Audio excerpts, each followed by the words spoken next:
Ühel veebruarikuu päeval sündis Tartus laps, kes tõstis linna elanikkonna 100 000-le. Kes just, seda ei rehkenda välja ükski arvuti ja polegi tähtis. Tähtis on see, et Tartu tundub nüüd tükk maad suuremana.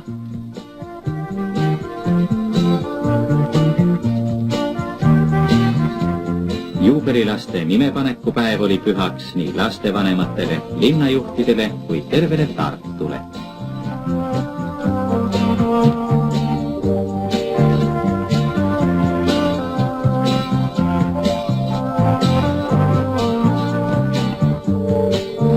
Soovite õnne ja kasvu lastele ja linnale.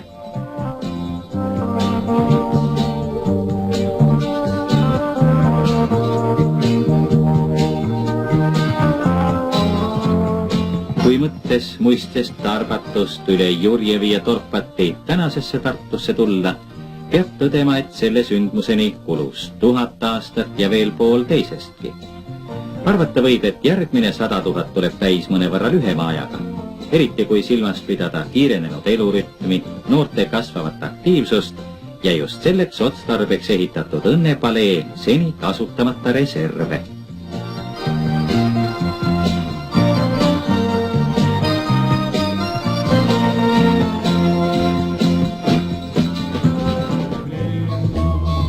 Eestis Tartu, Emajõe kalda peal, kes kord käinud sealt teisel meelestab kaunid tundi, Toomemäes. Kaunim linn on Eestis Tartu ja kui saatus sind on viin, ära kaugele koju viin sulle, ikka Tartu tagasi.